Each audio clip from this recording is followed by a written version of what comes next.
बहुत हुआ सामान बेटा, बहुत हुआ सामान, बहुत हुआ सामान। नमस्कार।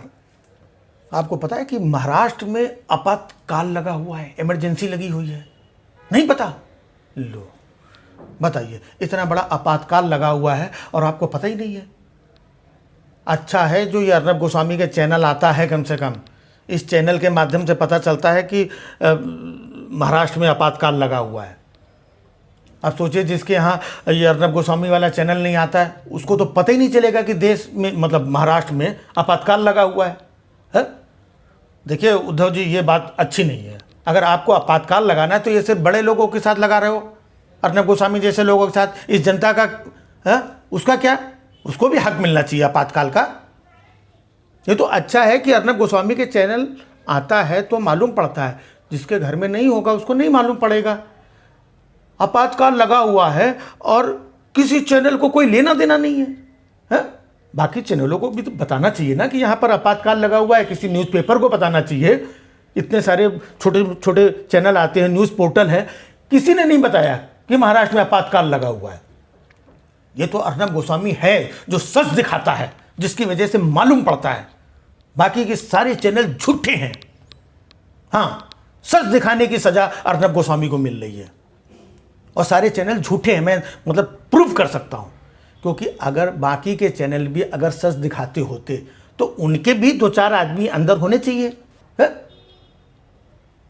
सच दिखाते हैं अर्नब। वो अलग बात है कि कभी कभी मतलब ऐसे छुट्टी ले लेते हैं, 2-3 दिन सच दिखाने की छुट्टी।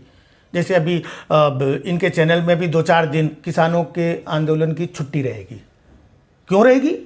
अरे भाई, इनका आदमी गिरफ्तार हुआ है तो पहले ये अपने आदमी का सच दिखाएंगे कि वहां देश का सच दिखाने जाएंगे। समझते नहीं आप लोग? नहीं, ये बीच में कभी कभी ऐसे छुट्टी ले लेते हैं। अब अर्नब गोस्वामी को देखिए, उन्होंने पाल घर के साधुओं के साथ जो भी हुआ था वो सच दिखाया था और दिखाना भी चाहिए था।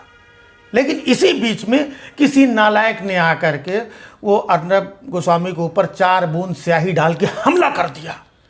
पाल घर का मुद्दा पीछे हो गया।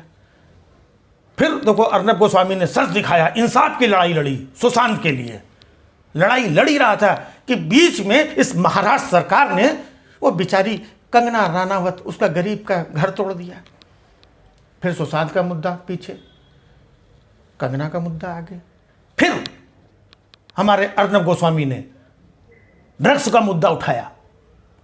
इतने में बेचारे वो खुद गिरफ्तार हो गए। ड्रग्स का मुद्दा पीछे हो गया। अब उनकी गिरफ्तारी का न्यूज खबर 24 घंटे 300 दिन वही चल रही थी। अब फिर देखिए, जैसे तैसे वहाँ से निकले, अब उनका आदमी फिर गिरफ्तार हो गया। किसान आंदोलन की छुट्टी हो गई। अब किसान आंदोलन पीछे, पहले इनका। तो क्या है कि अर्नब गोस्वामी मतलब सच दिखाते हैं, लेकिन अपनी सहूलियत के हिसाब से। हाँ, जब सच दिखाना होता है तब दिखाते हैं, नहीं बाकी जब अपने आदमियों की बात आती है तो सच वच लपेट करके ऊपर रख देते हैं और फिर निकल जाते हैं। सच पूछता है भारत, एक सच और पूछता है भारत, क्या सच दिखाना इस देश में, नहीं देश में नहीं, महाराष्ट्र में सच दिखाना गुनाह है? एक अर्नब ही तो अकेला ऐसा सच्चा पत्रकार है जो सिर्फ सच दिखाता है। पूरे देश में कहीं कोई सच वच दिखाता नहीं है, सिर्फ यही आदमी सच दिखाता है। और इसे सच दिखाने के चक्कर में पूछता है भारत कि अर्नब मुंबई से दिल्ली क्यों चला गया? नहीं, अगर सच दिखाते हो तो सच का डट कर मुकाबला करो। और फिर आप तो ये भी बोलते हो कि हमारे साथ इस देश के 125 करोड़ देशवासी हैं। भैया, ये चुनाव कब हो गया? कब 125 करोड़ लोगों ने वोट डाल दिया कि हम तुम्हारे हो गए? अरे इस देश में 125 करोड़ लोगों में से 35-40% लोग तो मोदी जी को वोट देते हैं। ये अर्नब उनसे भी बड़ा हो गया। कमाल है भाई। पूछता है भारत, नहीं क्योंकि ये सच दिखाते हैं ना, तो यही जाने क्या सच है।